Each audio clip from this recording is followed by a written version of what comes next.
Cancer రావడం వల్ల కాదు, క్యాన్సర్ ట్రీట్మెంట్ తట్టుకోలేక చాలామంది చనిపోతుంటారు. ఇలా అంటూ ఉంటారు. ఇది ఎంతవరకు నిజమంటారు? ఎందుకు అంటే క్యాన్సర్ ట్రీట్మెంట్ అంత ఎఫెక్టివ్‌గా ఉంటుందంటారు?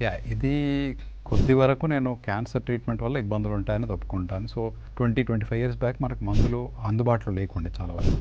సో దీంతోని మనకు క్యాన్సర్ ట్రీట్మెంట్ చేసినప్పుడు వాటితో వచ్చే సైడ్ ఎఫెక్ట్స్‌తోని చాలా ఇబ్బంది అయ్యేది. అంటే మనకు బాగా వామిటింగ్స్ అవ్వడం కానీ, కొంచెం వైట్ సెల్స్ తగ్గడం, వీటితో ప్రాబ్లమ్స్. సో అది ఒక 20 ఇయర్స్ బ్యాక్ వచ్చిన టాక్ దీనిది ఇంకా పోలే.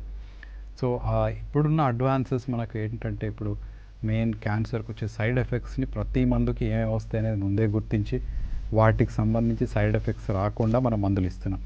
సో సైడ్ ఎఫెక్ట్స్ అంటే వామిటింగ్ లాంటిది ముందు చాలా సివియర్గా ఉండేది. వామిటింగ్స్ కోసం పేషెంట్ అడ్మిట్ అయ్యేది.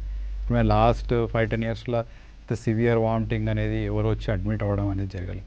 అది కొంచెం వికారం ఉంటుంది, అది మందులతో కంట్రోల్ చేయొచ్చు.